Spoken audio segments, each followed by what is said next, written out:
جو کام لوگوں کے سامنے کرنے کو ناپسند کرتے ہو وہ تنہائی میں بھی نہ کیا کرو۔ حضرت کعب الاحبار رحمۃ اللہ تعالی علیہ فرماتے ہیں، جس نے ایک رات بھی اللہ پاک کی ایسے عبادت کی کہ اسے کوئی جاننے والا نہ دیکھے، تو وہ گناہوں سے ایسے نکل گیا جیسے اپنی رات سے نکل جاتا ہے۔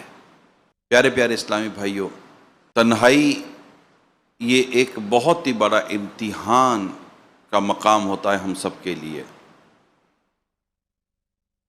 اگر ہم سیلف اکاؤنٹیبلٹی کی طرف جانا چاہیں اور خود اپنا سیلف ایگزامینیشن کرنا چاہیں کہ میں کون ہوں، انٹروڈکشن اپنا لینا چاہتے ہیں، میں کون ہوں، میرا اسٹیٹس کیا ہے، میری پوزیشن کیا ہے، میرے دل و دماغ کی کیفیت کیا ہے، تو اس کے لیے ایک اہم ترین ذریعہ تنہائی ہے۔ جب ہم تنہا ہوتے ہیں، بظاہر ہمیں کوئی نہیں دیکھ رہا ہوتا، نہ گھر میں، نہ دوستوں میں، نہ آس پاس، اس وقت ہمارا کیا کام کرنے کا جی چاہتا ہے؟ نیکی کرنے کا یا گناہ کرنے کا؟ جب کوئی نہیں دیکھ رہا ہوتا اس وقت ہماری توجہ کس کام کی طرف جاتی ہے؟ نیکی کی طرف، برائی کی طرف، پاکیزگی کی طرف، یا گندگی کی طرف؟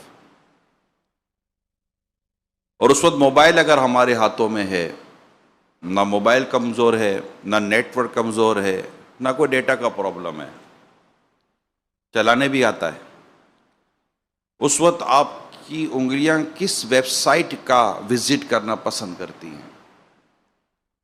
کس منظر کو دیکھنا پسند کرتی ہیں؟ کس آواز کو سننا پسند کرتی ہیں؟ آپ کے کان کیا چاہتے ہیں؟ آپ کی آنکھیں کیا چاہتی ہیں؟ آپ کی انگلیاں کس سمت جا رہی ہیں؟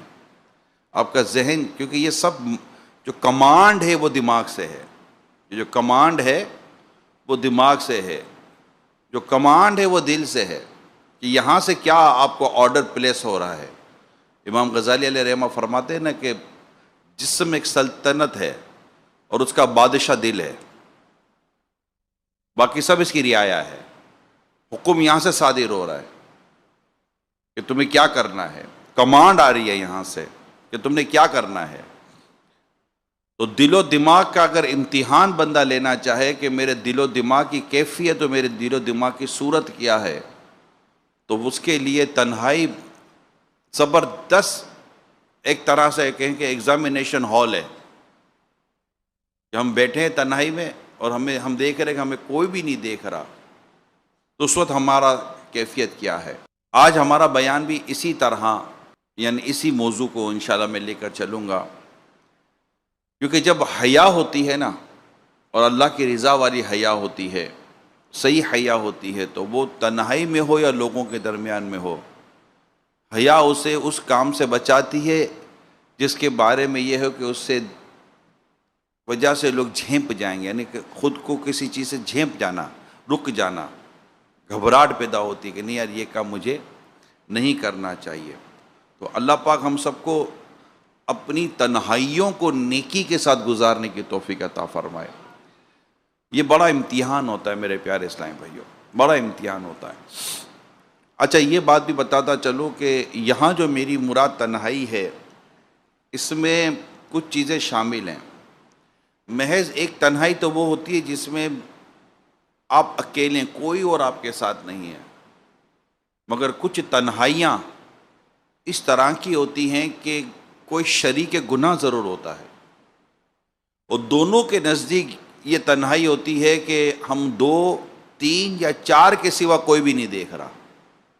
یہ بھی ایک طرح سے آپ اس کو یوں سمجھے کہ یہ ہر گناہ گار نے اپنے لیے گویا کہ اپنی ہی طور پر ایک تنہائی بنائی ہوئی ہے، کہ ہم دو، تین، چار لوگ ہیں، یا ہم دو، تین، چار، چاہے وہ میل ہو یا فیمیل ہو، مرد ہو یا عورت ہو، یہ بھی ایک قسم کی اس کو بھی پیش نظر رکھا جائے کہ یہ سب ہے کیا. تو اب یہی 3-4 لوگ جمع ہوتے ہیں تو نیکی پر جمع ہو جاتے ہیں، تعلیم پر جمع ہو جاتے ہیں، پڑھائی پر جمع ہو جاتے ہیں، تقوی پر جمع ہو جاتے ہیں، حیا پر جمع ہو جاتے ہیں، اللہ کو راضی کرنے پر جمع ہو جاتے ہیں. یہی 3 4 5 6 10 اس بات پر جمع ہو جاتے ہیں کہ مل کر شراب پئیں گے، مل کر جوا کھیلیں گے. جوا بندہ اکیلا تو کھیلنے سے رہا، کوئی نہ کوئی تو چاہیے. کوئی گندے کام کریں گے، کوئی گندی چیز دیکھیں گے، کوئی گندی ویڈیوز دیکھیں گے، کوئی کالے کام ہوں گے، کوئی گندے کام ہوں گے، کوئی گندی پلاننگ ہوگی. کسی کے ساتھ ہی مل کر کریں گے تو کسی کو بتانا نہیں. کس کو کہیں کسی کو بتانا نہیں. آخر وہ کون سے 2 لوگ ہیں جنہوں نے چھپ کر یہ سارے کام کرنے تھے کہ کوئی دیکھ نہ لے، کسی کو بتا نہ دیا جائے. اور جب ان میں لڑائی ہوتی ہے تو وہ کام کیوں کھل جاتا ہے؟ میں جانتا ہوں وہ کون تھا، میں جانتا ہوں وہ کیسا تھا. تو یہ اس پہلو کو سامنے رکھیں. تو اپنی تنہائیوں کو یا اس طرح کی انٹرنل سیٹنگ کو اگر ہم کوشش کریں تو اسے نیکیوں کی طرف لایا جا سکتا ہے، پرہیزگاری کی طرف لایا جا سکتا ہے، اور گناہوں سے بچا جا سکتا ہے.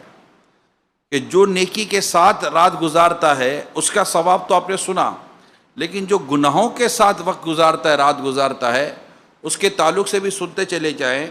حضرت عبداللہ بن زید رضی اللہ تعالی عنہ فرماتے ہیں کہ میں چاند کی ابتدائی راتوں میں قبرستان کے پاس سے گزرا تو میں نے ایک مردے کو قبر سے نکلتے ہوئے دیکھا، وہ زنجیر کھینچ رہا تھا.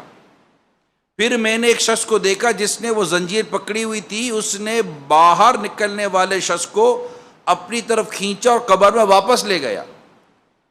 پھر میں نے دیکھا وہ شخص اس مردے کو مار رہا تھا اور مردہ کہہ رہا تھا، کیا میں نماز نہیں پڑھتا تھا؟ کیا میں غسل فرض ہونے پر غسل نہیں کرتا تھا؟ کیا میں روزے نہیں رکھتا تھا؟ تو اس مارنے والے نے جواب دیا، ہاں کیوں نہیں، تو واقعی یہ کام تو کرتا تھا، مگر جب تو تنہائی میں گناہ کیا کرتا تھا اس وقت اللہ سے نہیں ڈرتا تھا. تو میرے پیارے اسلامی بھائیوں، اللہ پاک آپ کو مجھے گناہوں سے بچ کر اپنی زندگیوں کو نیکیوں کے ساتھ گزارنے کی توفیق عطا فرمائے. نیکی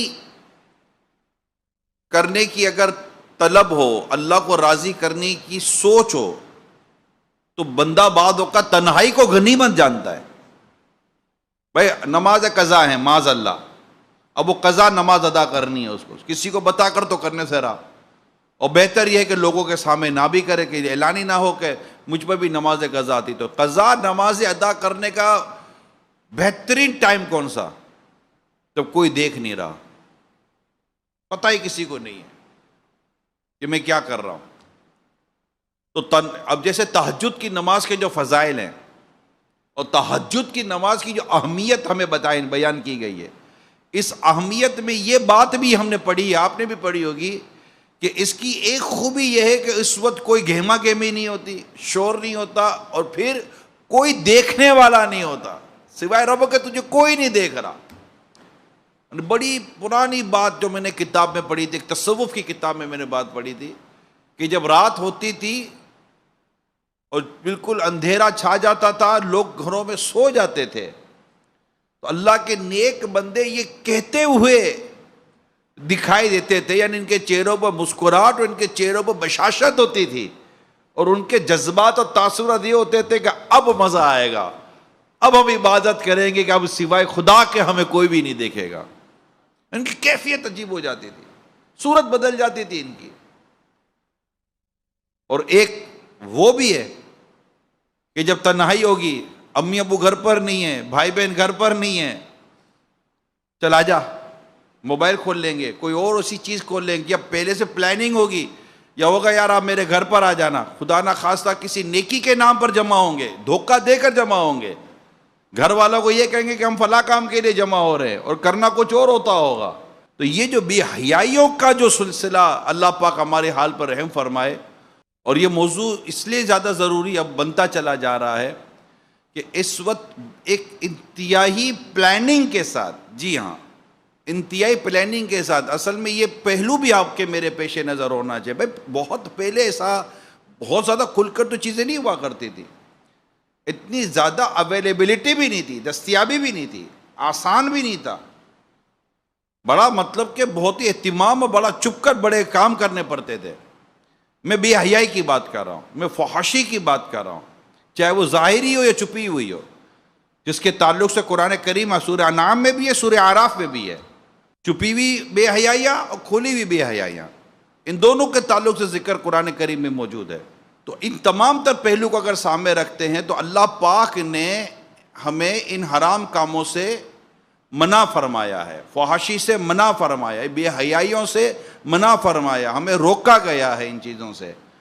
اب یہ اس قدر ہمارے جذبات کو، ہمارے خیالات کو یہ تباہ کرتی ہیں چیزیں، اور اس قدر اس کو اہتمام کے ساتھ اب بنایا جا رہا ہے، یعنی اس کو لانے والا جو طبقہ ہے نا، اس کو لانے والا جو طبقہ ہے، اگر آپ نے سورہ نور کے اندر اشاعت فاحشہ کا بیان پڑھا ہو، جو لوگ چاہتے ہیں کہ لوگوں میں بے حیائی پھیلے، یہ اشاعت فاحشہ کا لفظ اگر آپ نے یہ پڑھا ہو قرآن کریم میں، سورہ نور کے اندر موجود ہے، اور وہاں پر اس کی باقاعدہ مذمت ہے، اور سورہ اور تفسیر صراط الجنان کے اندر اشاعت فاحشہ کے تحت کچھ کام لکھے گئے ہیں کہ جو اشاعت فاحشہ میں آتے ہیں وہ چند لکھے گئے ہیں، ایسا نہیں کہ یہ اسی پر حصر ہے، اس کے علاوہ اور بھی اشاعت فاحشہ کے تحت مضمون ٹاپکس لیے جا سکتے۔ تو یہ جو اشاعت فاحشہ ہے اور جس کے لیے عذاب کی وعیدیں ہیں کہ یہ ان کے لیے دردناک عذاب ہے، جو لوگ چاہتے ہیں کہ لوگوں میں بے حیائی پھیلے، اور بے حیائی کے پھیلانے کے لیے جو اس وقت جو سب سے زیادہ جس ٹول کو یوز کیا جا رہا ہے، جس پلیٹ فارم کو یوز کیا جا رہا ہے، وہ نیٹ ورکنگ ہے، وہ سوشل میڈیا ہے، آپ کے ہاتھوں میں دیا گیا موبائل فون ہے، وہ اسکرین ہے، جس پر میں یہ بات کہہ سکتا ہوں کہ اب یہ پوزیشن یہ ہے جو ہم دنیا بھر میں آتے جاتے ہوئے کچھ پتہ چلتا ہے، کچھ سنتے ہیں، کچھ معلومات مل جاتی ہیں، کچھ ریسرچ ہے، کچھ اس کی باقاعدہ پریزنٹیشنز ہیں، بہت ساری چیزیں تیار کی گئی ہے، لیکن ڈیفینیٹلی ایک انفارمیشن کے لیے دی گئی ہیں۔ روک تھام کیا ہے؟ ہمیں تو روک تھام پر بھی تو بات کرنی ہے نا، بھائی اس کو روکنا کیسے ہے؟ تو یہ چیزیں جو اسکرین پر دکھائی جاتی ہیں، وہ اسکرین پر دکھائی ہوئی چیزیں یہ عملی طور پر بھی سڑکوں پر نظر آتی ہیں، یا آپ کے ہمارے جذبات کو ابھارتی ہیں، دل و دماغ کے اندر ایسے خیالات پیدا کرتی ہیں، جیسے قرآن کریم میں فرمائے وَلَا تَقْرَبُوا الزِّنَا، اور بدکاری کے قریب مت جاؤ۔ اور اس کی اگر آپ تفسیر دیکھیں گے تو تفسیر میں آپ کو باقاعدہ ملے گا کہ قریب مت جاؤ سے کیا مراد ہے، وہ کون سے کام ہے جس کے قریب نہ جانے کا یہاں فرمایا جا رہا ہے۔ اس میں وہ کام بھی شامل ہے جس کو دیکھ کر، سن کر، پڑھ کر اس طرف بندے کا خیال جائے اور اس طرف اس کی خواہش جائے۔ اسی طرح فرمایا کہ بے حیائیوں کے قریب مت جاؤ۔ بدکاری بے حیائی ہے، مگر ہر بے حیائی بدکاری نہیں ہے۔ بے حیائی بہت بڑا ایک ٹاپک ہے، بہت بڑا ٹاپک ہے، اور اس ٹاپک کی طرف جو چیز لے جاتی ہے نا، بے حیائی کی طرف لے جاتی ہے، ان گناہ کبیرہ کی طرف لے جاتی ہے، اور اس احساس کی طرف لے جاتی ہے کہ کوئی نہیں دیکھ رہا۔ یہ بات یاد رکھیے گا، جو بار بار میں یہ ریپیٹ کر رہا ہوں، کوئی نہیں دیکھ رہا۔ جو یہ احساس کی طرف بات لے کے جاتی ہے، یہ نری بے حیائی ہے، کہ کوئی نہیں دیکھ رہا، کیونکہ یہ بدبخت بھول جاتا ہے کہ میرا رب مجھے دیکھ رہا ہے۔ آخر یہ بات کیوں ہمارے دلوں سے، دماغ سے نکل جاتی کہ میرا رب مجھے دیکھ رہا ہے، فرشتے میرے ساتھ ہیں، کرامن کاتبین میرے ساتھ ہیں۔ جس زمین پر میں گناہ کر رہا ہوں، نافرمانی کر رہا ہوں، وہ زمین میرے اعمال کی اور میرے اس کام کی گواہ بن رہی ہے۔ یومئذ تحدث اخبارہا، قرآن کریم میں ہے، زمین اپنے راز بیان کرے گی، اخبارہ خبریں بیان کرے گی۔ کون سی خبریں؟ جس نے اس پر نیکی کی بیان کرے گی، جس نے اس پر گناہ کی زمین بیان کرے گی۔ کیسے کہہ سکتا ہے بندہ کوئی نہیں دیکھ رہا؟ اللہ پاک وحدہ لا شریک یہ بنایا ہوا نظام کیا ایک مسلمان بھول جائے گا؟ ہاتھوں کی گواہی کو بھول جائے گا، اعضاء کی گواہی کو بھول جائے گا، آنکھوں کی گواہی کو بھول جائے گا؟ اپنے وجود سے کیسے چھپ کر گناہ کرے گا؟ گناہ تو خود اس کا وجود کر رہا ہے۔ جب زبانوں پر مہر لگا دی جائے گی، ہاتھ کلام کریں گے، پاؤں گواہیاں دیں گے، سورہ یاسین کے اندر موجود ہے، الیوم نختم علی افواہہم، ان کے منہ پر مہر کر دی جائے گی۔ تو کیا یہ ہم بھول جاتے ہیں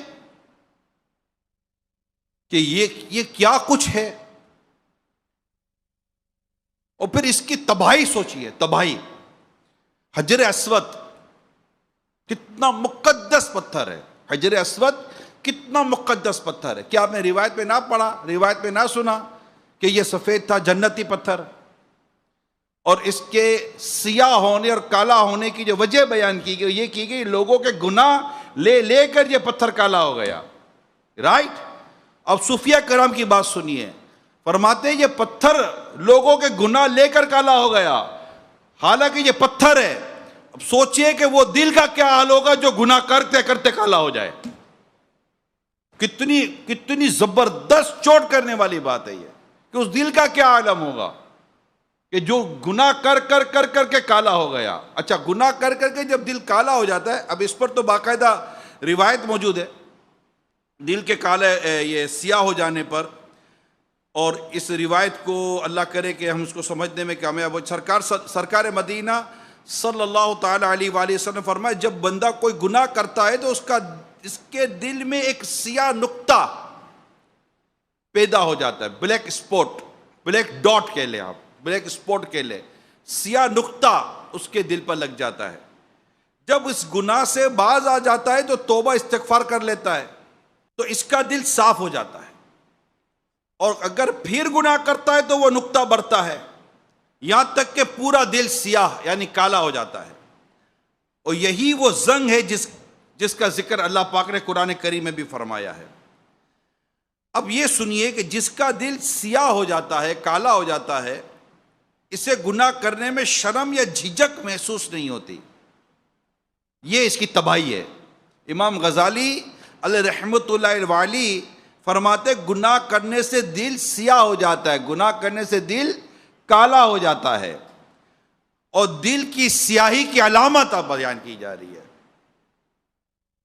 سائن، علامت، پہچان بیان کی جا رہی ہے۔ اس کی علامت یہ ہے کہ گناہوں سے گھبراہٹ نہیں ہوتی، بے باک ہو جاتا ہے بندہ، جری ہو جاتا ہے، کیا فرق پڑتا ہے، جرأت آ جاتی ہے۔ امام غزالی رحمۃ اللہ تعالیٰ نے جو فرمایا نا کہ علامت یہ کہ گناہوں سے گھبراہٹ نہیں ہوتی۔ آپ اور میں اپنا جائزہ لیں، کیا گناہوں سے گھبراہٹ ہو رہی ہے؟ ہمیں گھبراہٹ ان سے ہو رہی ہے کہ کوئی دیکھ نہ لے۔ بات سمجھ رہے ہیں آپ؟ ہمیں جس چیز کی گھبراہٹ ہے نا وہ یہ ہے کہ کوئی دیکھ نہ لے۔ کوئی دیکھ لے گا تو اچھا، وہ دیکھ لے گا تو کیا ہوگا؟ بے عزتی ہو جائے گی، میرا راز کھل جائے گا۔ ارے بے غیرت، بے شرم انسان، تیرے عیب تو تیرے رب نے چھپائے ہوئے، بندہ کیا چھپائے گا؟ کیا وہ رب اس بات کا محتاج نہیں ہے کہ کوئی دیکھے گا تو تیرے عیب ظاہر ہو جائیں گے؟ وہ کسی کے دیکھے بغیر بھی تیرے عیب ظاہر کرنے پر قادر ہے۔ ڈرنا تو رب سے ہے جو دیکھ رہا ہے، وہ سمیع ہے، وہ بصیر ہے، وہ علیم ہے، وہ خبیر ہے۔ ڈرنا تو اس سے چاہیے تھا، اور اسی سے ڈرنا چاہیے۔ کسی نے بارگاہ رسالت میں عرض کی نا، یا رسول اللہ صلی اللہ علیہ وسلم، جس وقت میں گناہ کر رہا تھا کیا میرا رب مجھے دیکھ رہا تھا؟ تو آقا نے ارشاد فرمایا، ہاں تیرا رب تجھے دیکھ رہا تھا۔ اسی وقت چیخ ہماری اور زمین پر تشریف لیا۔ یہ خوف خدا، ہم لوگ بے باک جیسے ہو گئے۔ اب یہ ساری کیفیت ہم اپنی دیکھیں کہ ہم تقوی پر جمع ہو رہے ہیں یا گناہ پر جمع ہو رہے ہیں، ہم جرت پر جمع ہو رہے ہیں، بے باکی پر جمع ہو رہے ہیں، بے حیائی پر جمع ہو رہے ہیں کہ حیا پر جمع ہو رہے ہیں؟ ہم کس پر جمع ہو رہے ہیں؟ ہم نیک ہیں یا نیک نما ہیں؟ یہ نیک نما کا لفظ اللہ پاک میرے مرشد کو سلامت رہے کہ نیک نما کا لفظ تو انہوں نے مجھے ہمیں دیا ہے، وہ با حیا نوجوان رسالے کے اندر، کہ جو بے حیائی کی جو صفت ہے وہ اس کی نیکی کی جو نورانیت ہے اس کو سلب کر لیتی ہے۔ عورتوں کو تاکنا، عورتوں کو جھانکنا، اسی طرح عورتوں کا اس معاملے میں کئی گناہوں میں مبتلا ہو جانا، خواتین کا مبتلا ہو جانا، فیمیلز کا مبتلا ہو جانا۔ شیطان تو سب کو بہکاتا ہے، نفس تو سب کو بہکاتی ہے۔ تو یہ جو اللہ پاک ہمارے حال پر رحم فرمائے، یہ جو ہمارے کردار کی یہ جو خرابی ہے نا پیارے اسلامی بھائیوں، کہ ہم لوگوں سے چھپنے کے عادی ہیں، ہم اللہ پاک سے نہیں ڈرتے۔ اس پر صراط الجنان کے اندر جو بات مفتی صاحب نے لکھی ہے وہ بڑی ایمان افروز اور بڑی سمجھنے والی بات ہے۔ آپ لکھتے ہیں کہ یہ جو لوگوں میں گناہ نہیں کرتا اور چپ کر گناہ کرتا ہے، اس کے تعلق سے جو لکھا گیا کہ اس سے معلوم ہوا کہ ظاہر میں نیک رہنا، اب یہ جملہ یاد کر لیں ہم، ظاہر میں نیک رہنا اور چپ کر گناہ کرنا تقوی نہیں بلکہ ریاکاری ہے۔ تقوی یہ کہ ظاہر و باطن ہر حال میں اللہ پاک کا خوف دامن گیر ہو، لوگوں کے سامنے نیک اعمال کرتے نظر آنے والوں اور تنہائی میں گناہوں پر بے باک ہونے والوں کا حشر میں بہت برا انجام ہوگا۔ اور خزائن و عرفان میں نے یہ بھی پڑھا ہے کہ جو لوگوں میں تو گناہ نہیں کرتا مگر تنہائی میں گناہ کرتا ہے، تو یہ لوگوں میں جو گناہ سے بچ رہا ہے نا، اس پر اس کو ثواب نہیں ملے گا، کیونکہ یہ جو لوگوں کے درمیان میں جو گناہ سے رک رہا ہے نا، یہ اللہ کے لیے نہیں رک رہا، یہ اپنی عزت کی حفاظت کے لیے رک رہا ہے کہ لوگ مجھے برا بھلا نہ کہیں، لوگوں میں میرے یہ کرتوت ظاہر نہ ہو جائیں۔ تو اللہ پاک ہمارے حال پر رحم فرمائے، اپنی تنہائیوں کو نیکیوں میں تبدیل کرنے پر غور کریں، اور گناہ چھوڑنے کے تعلق سے جو حدیثیں بیان کی گئی ہیں اور جو اس کے فضائل بیان کیے گئے ہیں، اللہ پاک ہمارے حال پر رحم فرمائے۔ سرکار صلی اللہ تعالی علیہ وسلم نے ارشاد فرمایا، جو شخص کسی حرام کام پر قادر ہو پھر اسے صرف اللہ کے خوف کی وجہ سے چھوڑ دے، تو اللہ پاک آخرت سے پہلے دنیا ہی میں جلد اس کا ایسا بدل عطا فرماتا ہے جو اس حرام کام سے بہتر ہو۔ یہ حدیث آپ نے سنی، ایک اور حدیث نبی پاک صلی اللہ علیہ وسلم فرمایا، جس شخص کو کسی عورت نے برائی کی دعوت دی اور وہ محض اللہ کے خوف کی وجہ سے اس سے باز رہا، تو قیامت کے دن اللہ پاک اسے عرش کے سائے میں جگہ عطا فرمائے گا۔ ایک اور حدیث سنیے، جس نے اللہ پاک کے خوف سے اور اس کی رضا حاصل کرنے کی خاطر گناہ چھوڑ دیا تو اللہ پاک اسے راضی فرمائے گا۔ میرے پیارے اسلامی بھائیوں، میرے پیارے طلباء کرام، اسلامی بہنوں،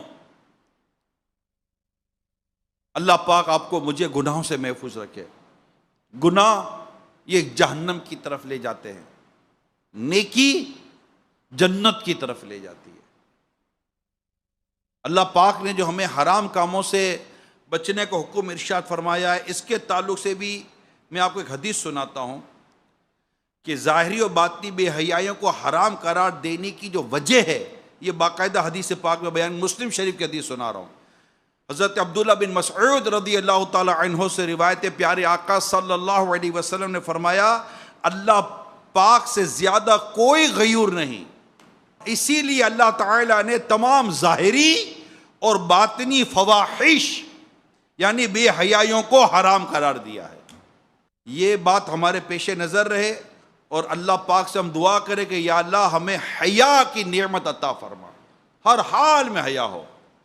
رسول پاک صلی اللہ علیہ وسلم فرمائے، عائشہ اگر حیا اگر انسانی شکل میں ہوتا تو اچھی خوبصورت شکل میں ہوتا، اور بے حیائی انسانی صورت میں ہوتی تو بہت بدصورت ہوتی۔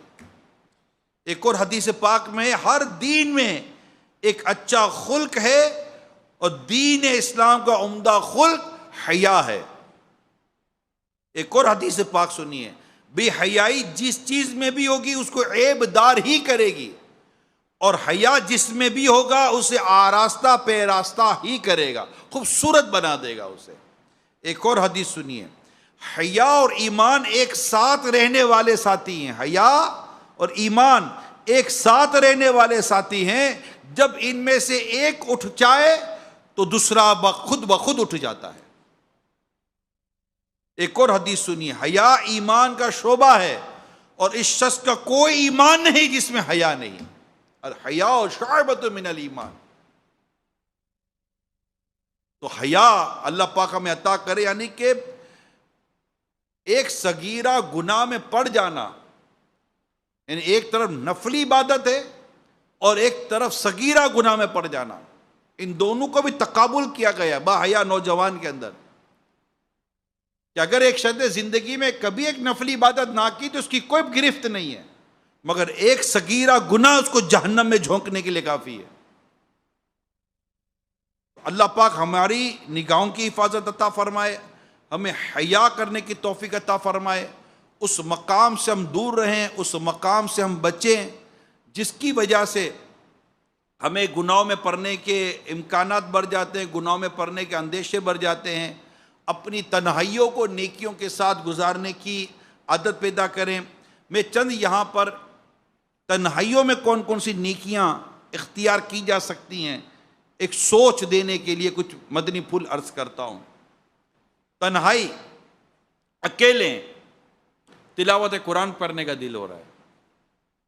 اب یہ دیکھیں بد نصیب کی بات ہے کہ اگر تنہائی میں تو موبائل کھول کر کچھ دیکھنے کا دل ہو رہا ہے، کسی کو فون کر کے کوئی بات کرنے کا دل ہو رہا ہے، کسی کو بلا کر یا کسی کے پاس جا کر گناہ کرنے کا دل ہو رہا ہے،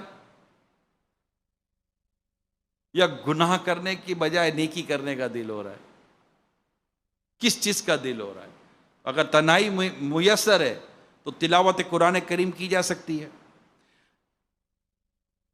حافظ ہے تو منزل یا سبق یا حفظ کر رہا ہے تو اپنے سبق کی دہرائی کر سکتے ہیں، حافظ ہیں تو یہ کر سکتے ہیں۔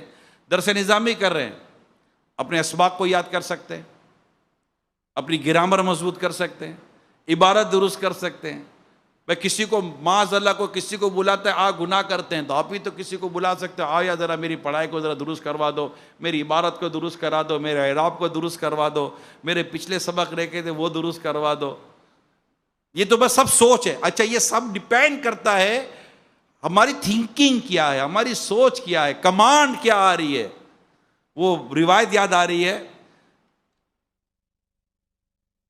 بدن میں گوشت کا لوتھڑا ہے، اگر وہ درست ہے تو سارا بدن درست ہے، وہ بگڑ گیا تو سارا بدن بگڑ گیا۔ سنو، وہ دل ہے، وہ دل ہے، اس کی اصلاح بہت ضروری ہے۔ حدیث پاک میں اللہ تعالیٰ تمہارے جسموں کو نہیں تمہارے دلوں کو دیکھتا ہے۔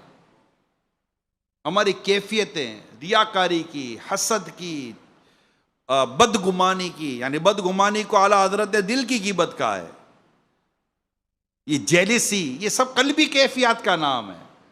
یہ حسد، یہ خود پسندی، یہ بہت ساری ایسی گندی غلیظ قسم کی بیماریاں ہیں گناہ کی، غلیظ۔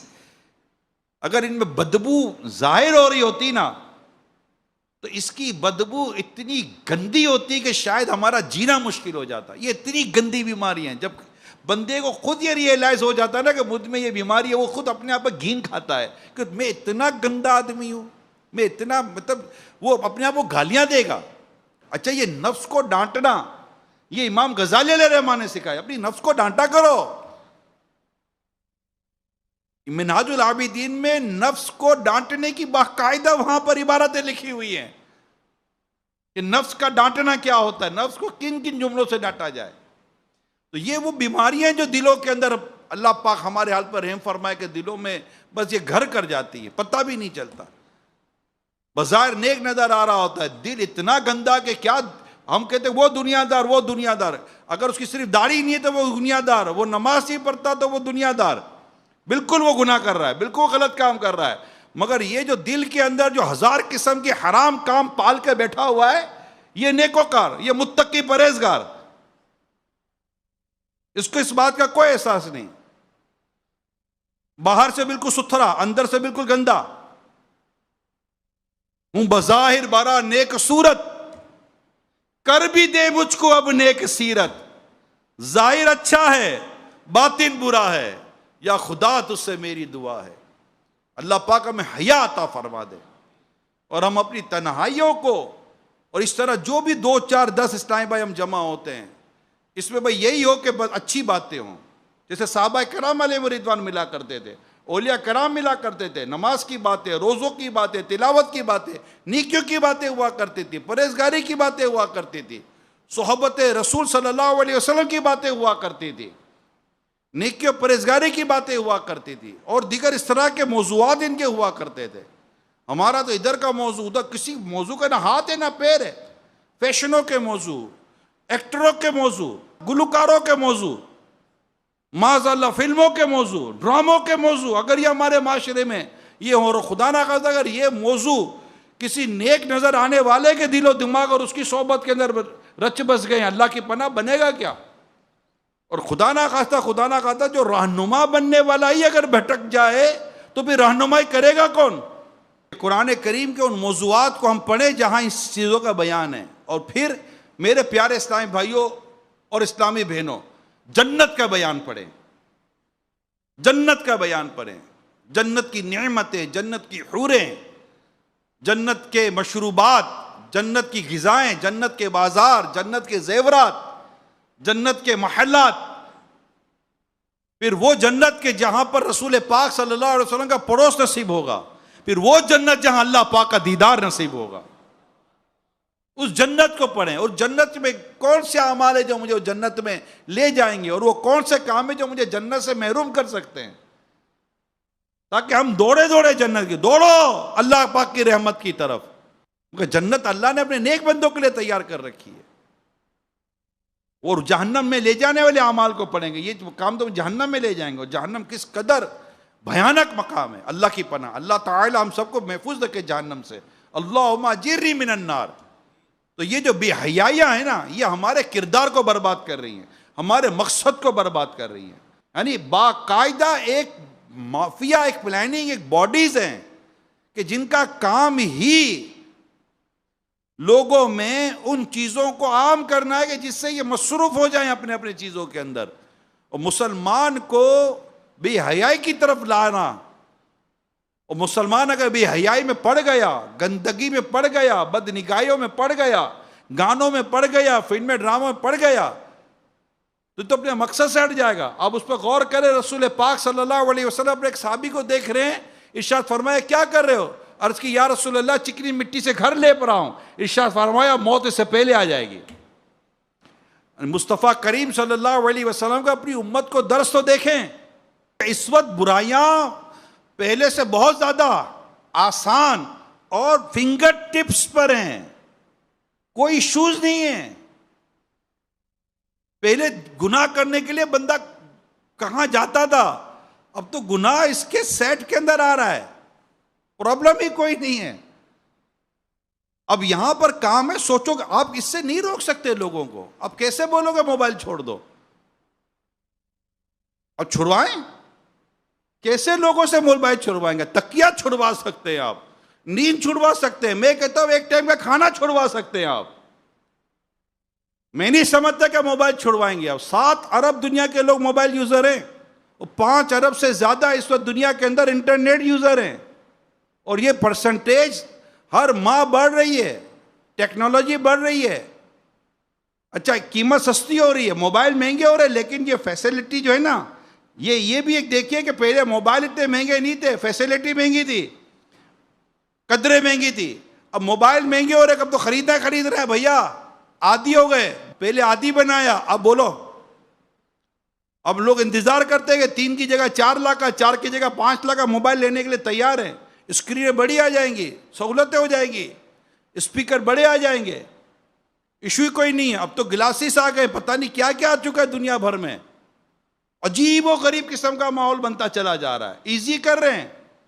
تو اب آپ ٹیکنالوجی کو، اکوپمنٹ کو لوگوں سے نہیں روک سکتے.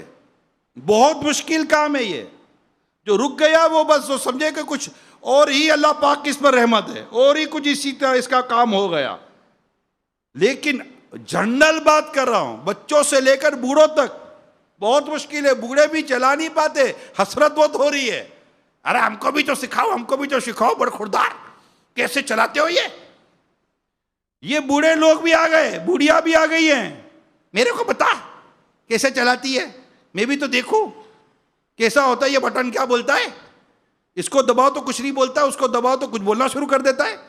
یہ بوڑھے بوڑھیاں بھی لگے ہوئے ہیں، بچے لگے ہوئے، کس کو روکو گے؟ اور ہر تھوڑے ٹائم کے بعد ایک نئی چیز، ہر تھوڑے ٹائم کے بعد ایک نئی چیز. ٹیکنالوجی الگ ہے، پھر اویئرنیس الگ ہے. بات سمجھ رہے ہیں؟ ایک تو پریپریشن الگ ہو رہی ہے، اوپر سے ایڈورٹائز الگ ہو رہی ہے، پھر اس کی طرف مطلب کہ رجحان الگ الگ انداز سے. باہر نکلو تو بل بورڈ پر بھی عجیب و غریب قسم کے فوٹو، عجیب و غریب قسم کے مناظر، یعنی کہ ہر طرف سے لوٹ مار مچی ہوئی ہے. ایسے میں اگر ہم ان چیزوں کو فیل نہیں کریں گے، اور یہ جو اشاعت فاحشہ میں جو لوگ لگے ہوئے ہیں برائیوں کی طرف لانے کے لیے، فلموں کے ذریعے، ڈراموں کے ذریعے، بدنگاہیوں کے ذریعے، ناجائز فیشن کے ذریعے، مرد اور عورتوں کے اختلاط کے ذریعے، ان کے ملاپ کے ذریعے، اجنبی مرد اور عورتوں کے ساتھ، گھر گھر سنیما گھر، ایل سی ڈی بڑھ گئی، بڑے بڑے اسکرین آ گئے، اور وہ بھی اسمارٹ ٹی وی آ گئے. اب یہ آپ کے سیٹلائٹ کی ضرورت نہیں ہے، کیبل ویبل کی ضرورت نہیں ہے، نتھنگ. گھر کے وائی فائی سے ٹی وی چلاؤ. ایک ہی جگہ پہلے تو 100 150 200 چینلوں کی بات ہوتی تھی، اب تو کوئی لمٹ ہی نہ رہی. لاکھوں کروڑوں ویڈیوز آپ کی ٹی وی کی اسکرین کے اوپر نیٹ ورکنگ کے ذریعے موجود ہیں. اب چاہیے صرف تنہائی، ماں باپ کے سامنے کر نہیں سکتے، بھائی بہنوں کے سامنے کر نہیں سکتے، استاد اور دوستوں کے سامنے کر نہیں سکتے. اب چاہیے صرف تنہائی، صرف تنہائی، یا وہی اپنے جیسے 2-4 لوگ ہوں. کیا کرنا ہے، کیا پلان ہے؟ آ جاؤں؟ ارے آ جا یار، گھر میں کوئی بھی نہیں ہے، آ جا، چل وہاں چلتے ہیں یار، وہاں تو سارے اسی طرح لوگ بیٹھے ہوئے ہیں، چل آ جا. اب صرف پلاننگ رہ گئی نا، اور وہ ماحول چاہیے. دماغ میں گندگی اور ناپاکی تو بھر چکی. اللہ پاک ہمارے حال پر رحم فرمائے. اس کے لیے اللہ پاک کا ڈر، اللہ پاک کا خوف، اللہ پاک کی بارگاہ میں دعا، تلاوت قرآن مجید کی کثرت، اور سچا سچا اللہ کا خوف کہ اللہ سے ڈرو، اللہ سے ڈرو، اللہ سے ڈرو. قرآن کریم میں کتنے مقام پر فرمایا اللہ سے ڈرو. تو میرے پیارے طلباء کرام، اللہ پاک آپ کی میری بے حساب بخشش کرے. خاص طور پر یہ جو تنہائی میں گناہ کرنے کی جو عادت ہے نا، یہ جو میں نے عرض کی ہے، اللہ پاک اس سے بھی ہمیں بچائے، ہر گناہ سے بچائے، نمازوں کی پابندی کرنے کی توفیق عطا فرمائے. دعوت اسلامی کا یہ جو بس یہ کہ یہ ماحول ہمیں، اللہ کرے ہمیں صحبت ایسی مل جائے. اب جہاں بھی آپ جاتے تو صحبت تو ہر طرح کی ملتی ہے، سیدھی بات یہ ہے، صحبت ہر طرح کی ہوتی ہے. نیک بھی ہوتے ہیں، تقوی والے بھی ہوتے ہیں، اور پھر ہلڑ باز بھی ہوتے ہیں، ادھر ادھر کی باتیں کرنے والے بھی ہوتے ہیں. ابے یار چھوڑنا یار، یہ بھی لوگ ہوتے ہیں. آپ کو کس کی صحبت اچھی لگتی ہے یہ تو آپ پر ڈیپینڈ کرتا ہے نا.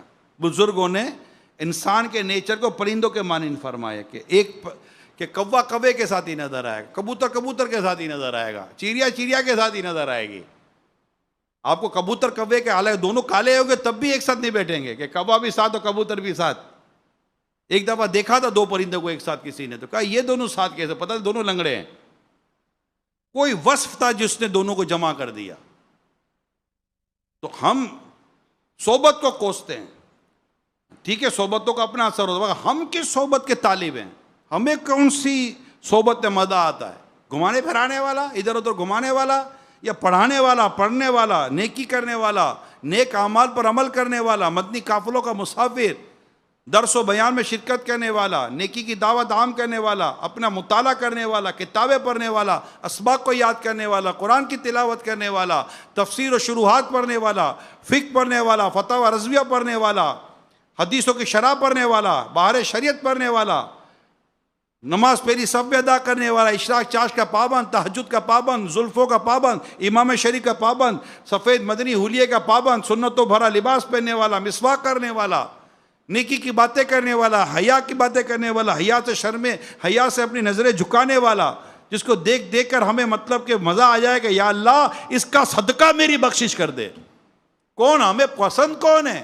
ہم بیٹھنا کس کے ساتھ چاہتے ہیں؟ ادھر ادھر کی باتیں کرنے والا، چائے بسکٹ کھلانے والا، گھمانے پھرانے والا، سی سائڈ لے جانے والا، ادھر ادھر کی تفریح کرانے والا، سو جائے تو اٹھتا نہیں ہے، اٹھتا ہے تو سوتا نہیں ہے. کون پسند کون ہے ہم کو؟ صفائی ستھرائی والا، سنت تنظیف پر عمل کرنے والا، کہ جس کے تکے سے بدبو ہے، جس کی چادروں سے بدبو ہے. کون پسند کون ہے ہم کو؟ متقی پرہیزگار یا غیر متقی غیر پرہیزگار؟ یہ تو چوائس آپ کے میرے دماغ کی ہے. یہ جب موبائل کھلتا ہے تو کیا دیکھنے کا دل کرتا ہے؟ سلال تو جنان کھولو یا کچھ اور کھولو؟ دونوں اسی میں ہیں. آپ کے پاس جو بھی موبائل ہوگا اس کے اندر ہے، دونوں اس کے اندر ہے. کیا کھولے بھیا؟ کمانڈ کیا آ رہی ہے یہاں سے، نوٹس کیا آ رہا ہے، میسج کیا آ رہا ہے، کیا کھول، کس کے ساتھ بیٹھ، رہنمائی کہاں ہے اور یہ کس طرف ہو رہی ہے؟ دل سے فتوا لو. یہ دل ہے کس طرح کا، دل ہے کس طرف، سارے اپنے لیے سوالات ہیں. اور اس